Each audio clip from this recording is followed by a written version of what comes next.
Before I get started, I want to give a shout out to all of the paying members of my Patreon channel. Your support is necessary, and without you, none of this is possible. I'd also like to thank Kyle Bonner, Marcus Bowden, and Indigo Flow for their support of the channel. And I'd like to give a special shout out to PW85 for the $20 donation. My man. Microphone Jacket for the $21 donation. Woo! Woo! Woo! Ow! Love that money. Q, Does That Make Sense for the $25 donation. Very shagadelic, baby. Yeah! And J Freeman Blackman for the $40 donations.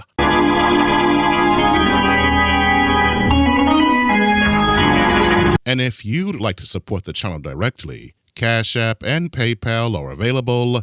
Just be sure to let me know in the For section if it's okay for me to thank you publicly, or else I'll assume you want to remain anonymous.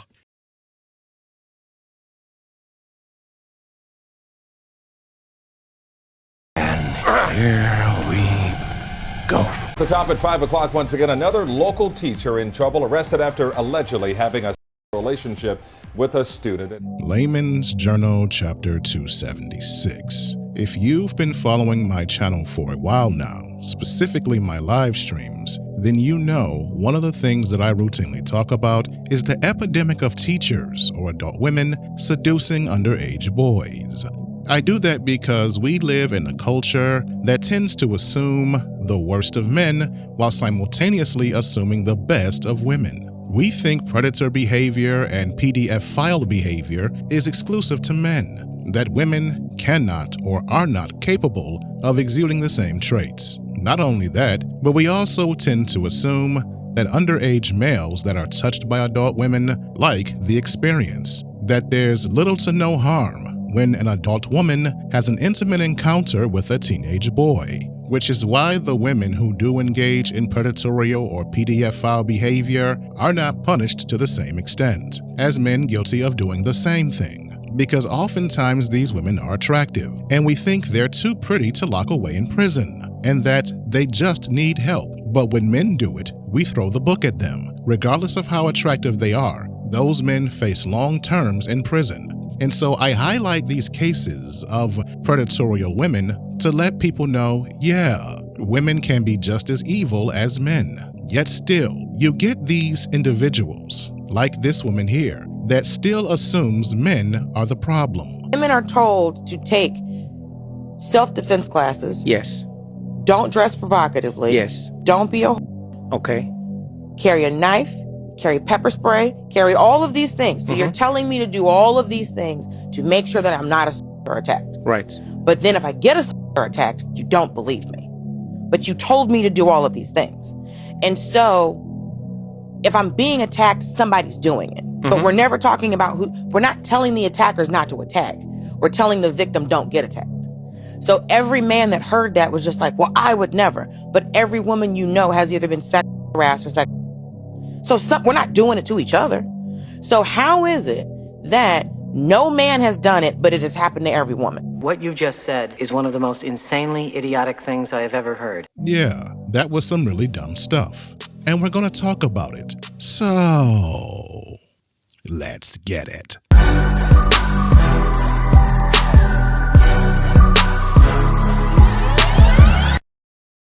All right, before we get started, I want to point out who this is. She's a comedian named Dulce Sloan. Even though she has 336,000 followers on Instagram, I've never heard of her. Never heard of her. And after going through her Instagram page, I know why I haven't heard of her. She's not funny. She's not funny. She's one of those comedians where her activism is bigger than her jokes. That's the type of comedian she is. Now, that may not be the case of all of her material, but just from what I've seen on her Instagram page, you know, she's on that slop.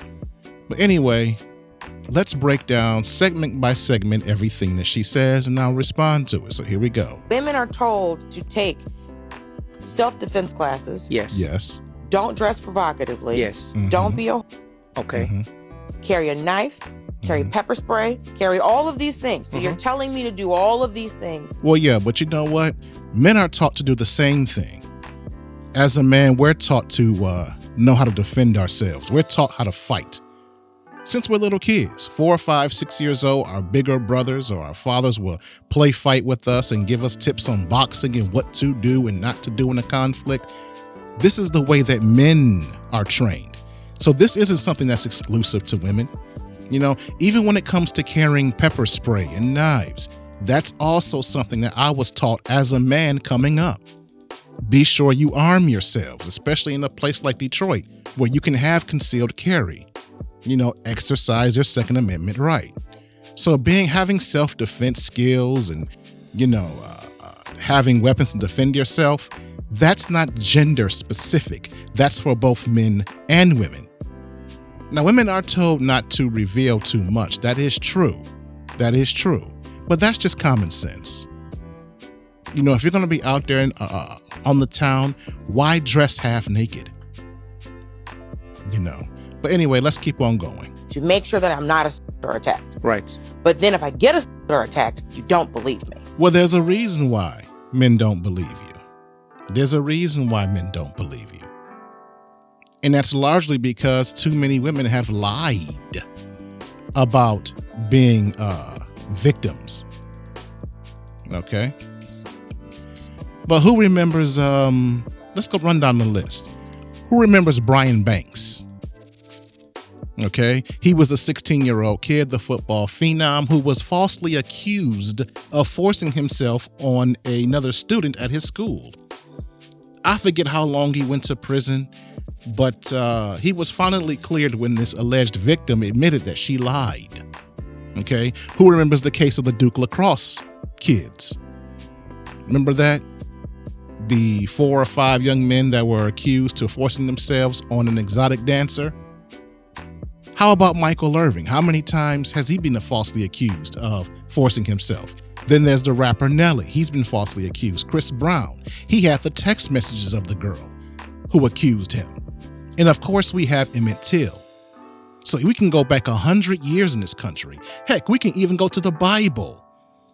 When you talk about Joseph, and how he was falsely accused by his boss's wife.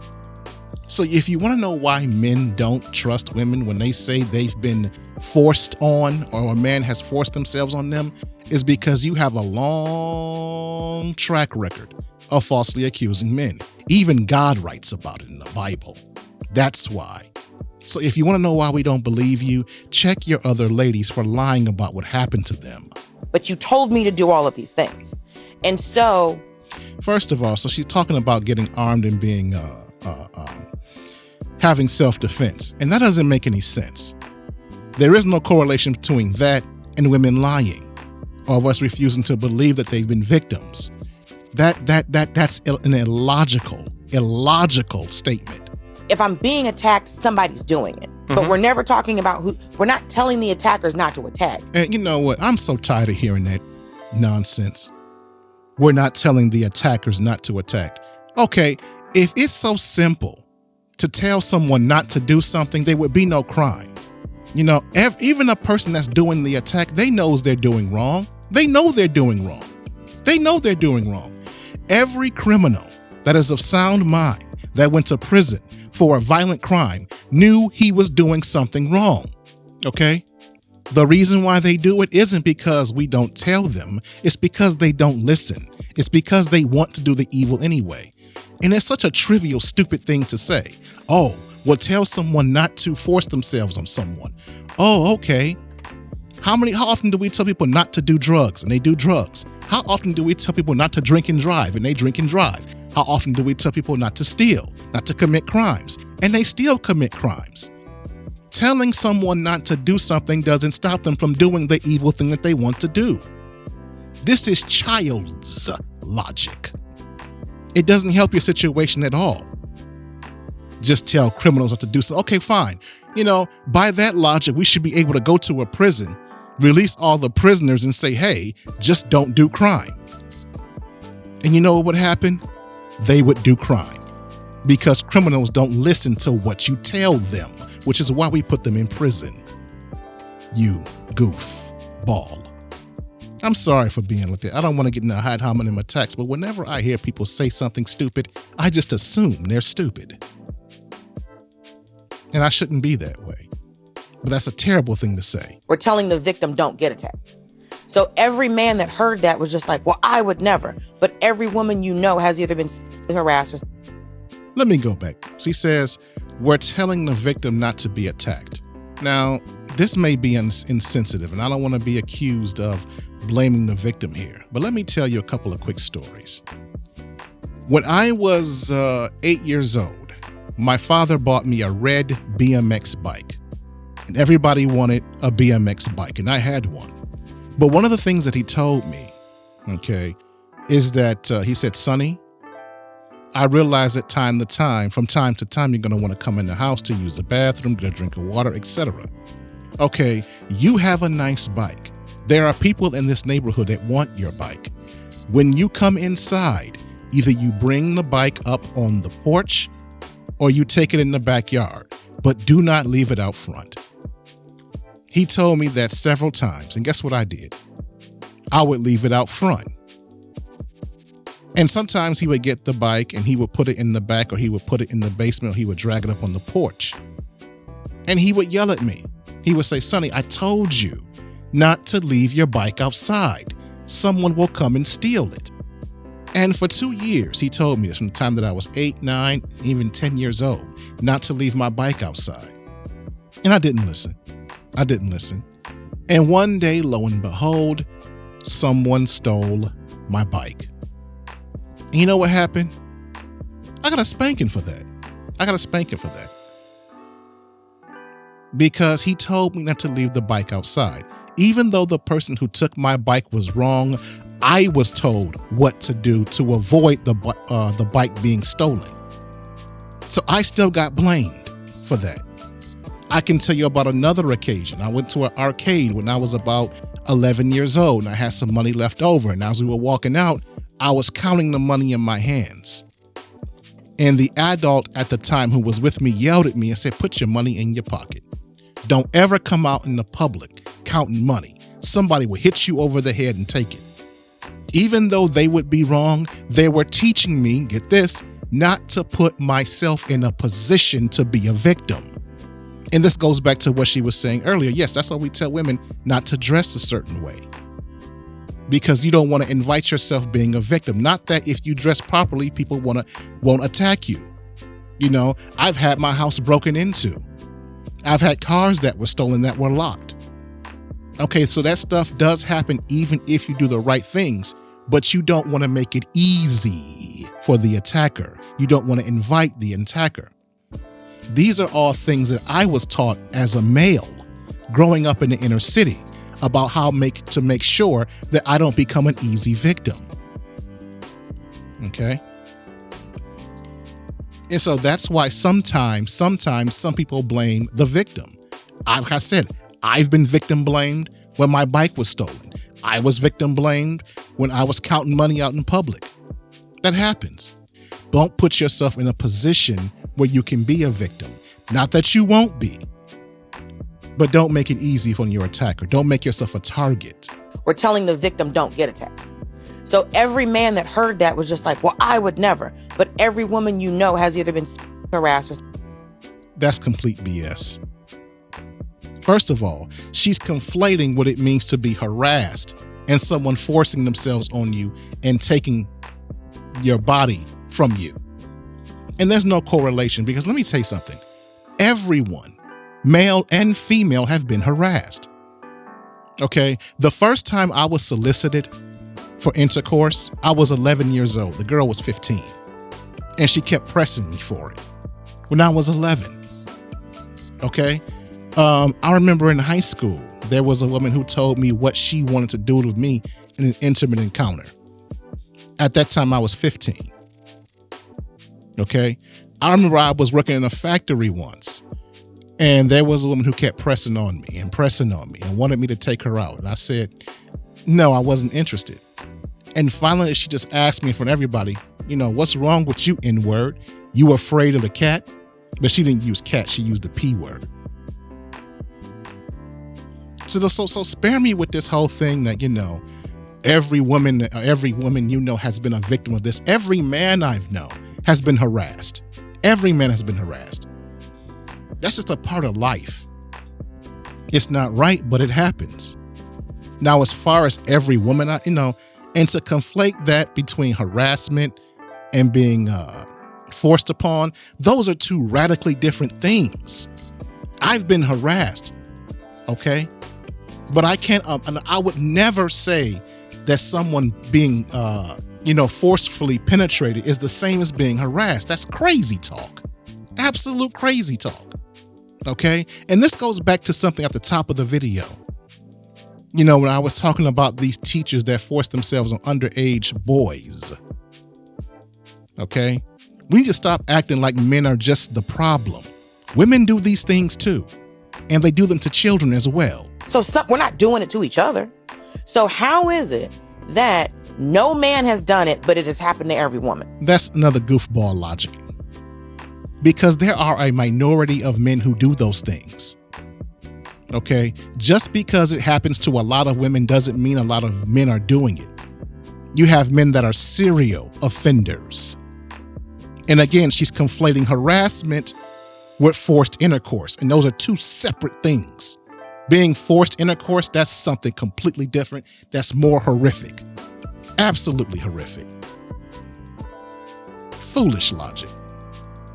So my point is, in making this video, we have to stop acting like the actions of a minority of men is a burden of all men. Sweetheart, I didn't harass you. I didn't force myself on you. Save the lecture, okay? Just because I know women who've been harassed doesn't mean that every man has done it. Just like I've been harassed, it doesn't mean that every woman has done it. I won't even call this a victim mindset. What this is a misandrist mindset. This is a woman who walks around with a natural contempt for men. And so she wants to project all of her toxicity, all of her anger into society. And this is why I say all the time, the best thing about the internet is that it gives everyone a voice. The worst thing about the internet is that it gives everyone a voice. And she is part of the consequences. She's part of that Pandora's box. She's everything bad that comes with something good. So I'm going to let those be my final thoughts. But before you go, please leave a comment, and hype the video. And if you like what you've seen here, please be sure to check out the rest of the videos in my library, as I'm sure there's something else you'll enjoy.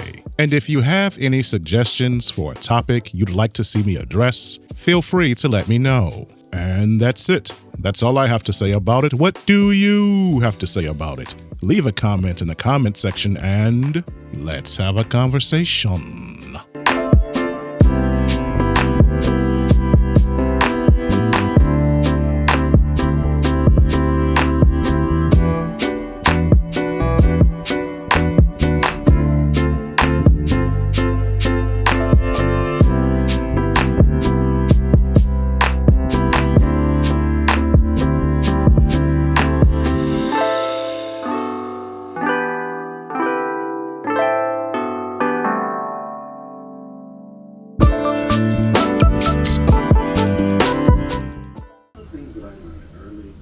How am I spending my Friday?